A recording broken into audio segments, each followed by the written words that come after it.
Hello, welcome to Non-Stop Wrestling Chat. My name is Barry, and today we're here for This Week in Wrestling, the NWC show, episode 85. We're going to be talking about the goings-on in wrestling, what I've enjoyed, what I've not, all that kind of jazz. There probably will be some rants, and I'm probably going to have a little bit of a moan, guys. You know how it goes. Don't forget to hit like, subscribe, and that beautiful notification bell. I'm going to roll the intro, but just before I do, don't forget to go to the comments. Let me know what you enjoyed from this week in wrestling. So let's roll those intros, and I'll be back with you in 11 seconds.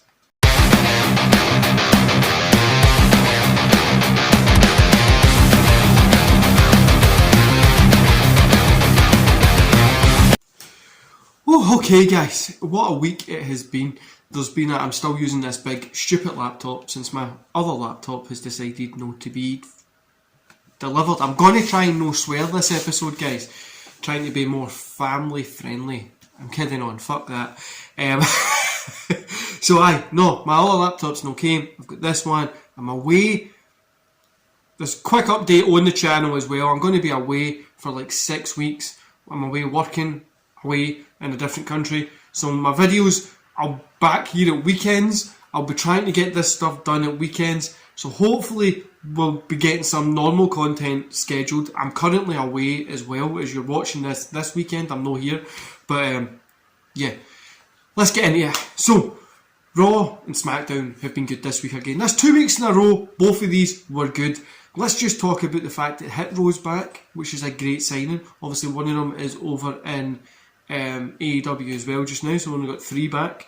We've got Dexter Lumis coming back, which is fun. We've got Karrion Kross looking fantastic and being pushed into that main event, which we're going to get a new star, which I'm excited for. This Monday we've got Bobby Lashley versus AJ for the US title. At least it's getting defended.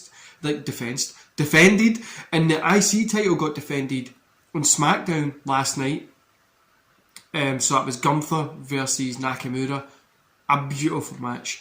Now, I literally stayed up to watch this because as you're watching this is like 5ish in the morning. I stayed up to watch this because I'm going to go and go get away to work. But I stayed up to watch this and I loved this. It was a great match. AEW, Quake at the Lake, stupid name, stupid fucking name. Why the fuck are you calling it Quake at the Lake? Stop with the shitty names, guys. Just we ripped the piss out of WWE for all the shit fucking names that they rip out with the fucking Great Balls of Fire and Clash at the Castle's a stupid name, I know. Quake at the Lake is one load of shite, so stop it. CM Punk versus Moxley, we're looking at we're going to be getting that. This is this problem with this interim championship. If Moxley wins here, does it really matter what he done in the time he was holding it? Anybody who he defended against and stuff like that, does it matter?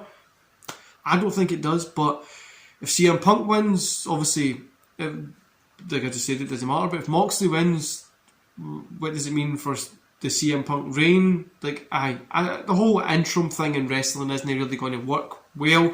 But I think, come in, they'll do a good little match and it'll be fun. But I'm not that interested in it. You know what I mean? CM Punk is past his prime. Moxley, it's in his prime, but a gripe that I've got with AEW just now. Now guys, when I wrestled, I done some deathmatch wrestling. I used to bleed and stuff like that as well. I love that style of wrestling, and I love when wrestling has blood in it, when matches have blood in it, when it's used appropriately. Deathmatch, obviously, it's not appropriately using, but you're going to be getting hit, so you obviously got to bleed. But like John Cena, JBL, Cena ended up busted open. Eddie Guerrero being busted open against JBL as well, and you know what, I'm not going to think of all the fucking times at this point, but you know, like Shawn Michaels, Triple H, Shawn Michaels with the blood adds to the story. Or fucking Ric Flair, every time he's busted open, it adds something to the story. John Moxley going out there on free TV every fucking week bleeding, it's just getting old. Like it's new part of his match. It's like seeing Kevin Nash put them into the corner and put that big boot in their face. It's became part of John Moxley's thing, and that's what I don't like about when there's blood in matches, when we just become part of this cycle. And I just, honestly, it's no for me. Now, if this were a pay-per-view match between Chris Jericho and Jon Moxley, and they went on to have a a bloody match. That would have been fine.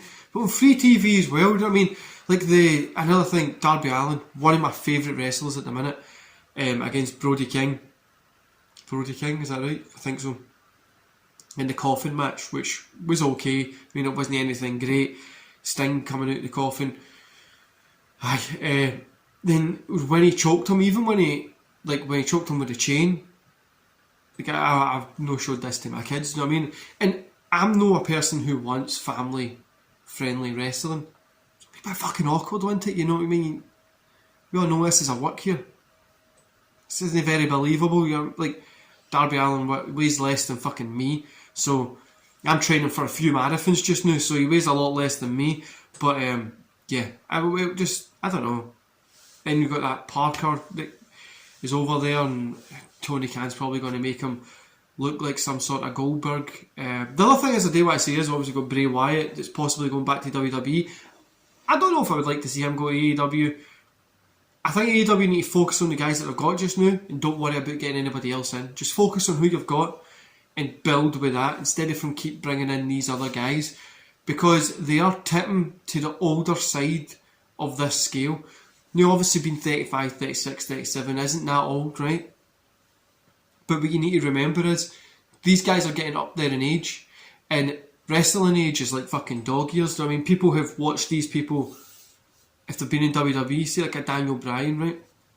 Or John Moxley, they've watched them for 10 years. They've saw them win championships and saw them go through, say John Moxley, the Shield and all that kind of stuff. He leaves, he goes to AEW, becomes champion there. They've been seeing him for 10 years on TV. That becomes 10 years on somebody's brain, normally becomes longer. Do you know what I mean? Like an actor, they might only have a 10-year window.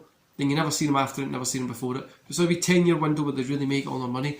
And that's fine, that's their job and their window, but you feel like you've seen them your whole life, but they might only have 10 movies. Do you know what I mean? They might only have like 6 movies, but you feel like you've known them their whole life, which is, it's weird because 10 years is a big 10 years ago I was 21, for fuck's sake, it's a big time difference, do you know what I mean? So I think it's weird. Like, I think Tony Khan needs to focus on the younger guys. I know they're trying to do the stuff with them, and for me, it's a lot of hit and miss over in AEW at the minute. And WWE's had a shit ton. But, the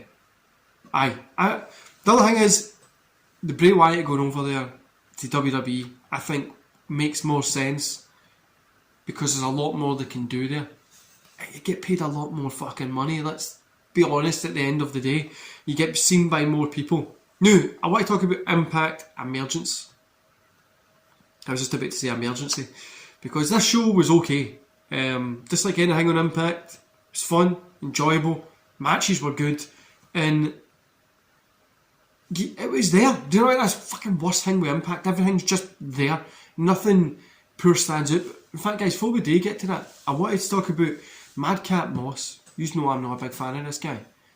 Last night, when he came out to help Drew McIntyre, looked fantastic. A very Wardlow feeling to him.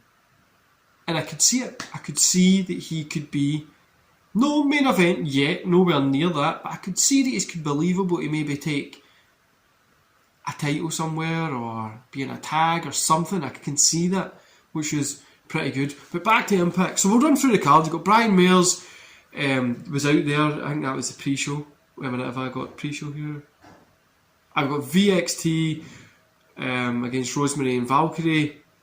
I think that was pre-show as well. 2 seconds, guys, I'll be back with you. Cool, I had the rank card up in front of me. We had Mike Bailey defeating Jack Evans. I wrote these down and I watched the pre-show. So you got Mike Bailey defeating Jack Evans. Violent by Design defeated Chris Sabin and Kushida.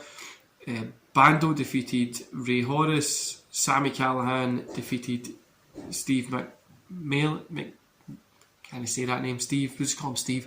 Honor No More defeated the Bullet Club.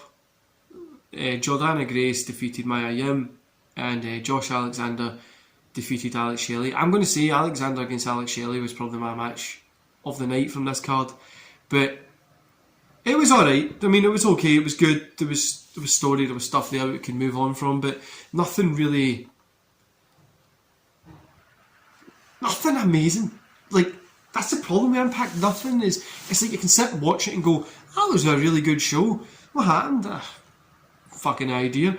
But it was okay. So, I want to talk about ratings, because I'm seeing a lot of stuff on Twitter and stuff like that. So WWE got 1.957 million for Monday Night Raw, for the August 8th Monday Night Raw. Now, the August 10th episode of AEW Dynamite got 972,000 viewers. They're not in the same ballpark, guys. The AEW isn't competing with WWE at the minute. There's no competition there. WWE, even with half-hour show of a Raw, gets a shit ton more, but we're way up there, close to that 2 million. I think last Monday got 2 million, and AEW keeps staying around that same amount. Do you know what I mean? It's no... And when you go to the YouTube as well, when I went to AEW's YouTube earlier on, because I was watching some of the clips from Quack at the Lack, the night 2, a lot of the big views that they get are from those ex-WWE guys that have made names, which is perfectly fine. But we go around here and you've got 100,000, like into the 100,000s, almost 200, just over 200,000. That's with Christian in it. 208. You've got Ricky Starks. 507. You've got the Darby Allin thing. Most of them probably going to be me because I've watched it a ton of times. In 1.9 million, you've got John Moxley and CM Punk. John Moxley tapping out Chris Jericho, you've only got 562, which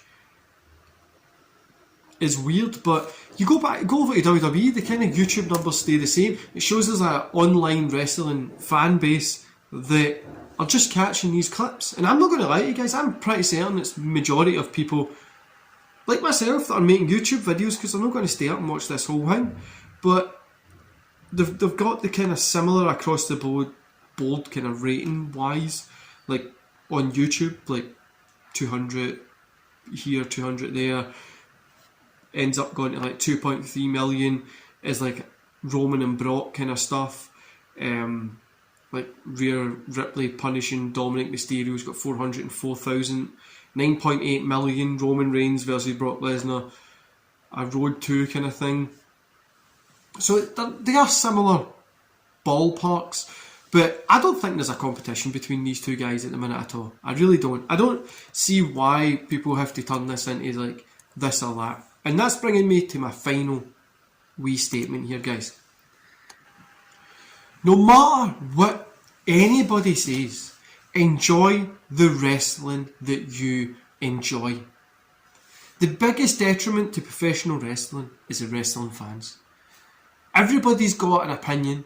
As you can tell from YouTube, there's more wrestling YouTubes that seems than anything. And I try to always be honest with you guys and tell you my opinion. It's my show. It's my show. You come here to listen to me. I'm not going to bullshit you and tell you that I like something that I don't, that a lot of people do. I'm not going to say that I enjoy WWE better than AEW, that a lot of people do, or AEW better than WWE. I'm not going to say I'm a Daniel Bryan fan, because I'm no. I'm not going to say I'm a CM Punk fan, because I'm no. I'm not going to say I'm a John Moxley fan, because I'm no. I enjoy him. I don't think he's the best. He is. I don't think CM Punk was the best ever either. And I don't think Daniel Bryan is one of the best to ever do it. That's my opinion, guys. That's what wrestling is. The difference in opinion is what brings us all together as fans. And it doesn't matter what you enjoy. It's just fun, guys. That's the point of this. It's entertainment. Now, across the board right now, AEW is putting on some great matches. Obviously, they're doing some stuff that's a load of shite. So is WWE. But WWE is putting on some great stuff just now and doing some storytelling and building stuff that we've been asking for ages. AEW is doing the same thing. We've got a cool independent scene at the minute, especially here in the UK. Cool independents over in America. We've got Japan doing cool stuff. This is a great time to be a professional wrestling fan.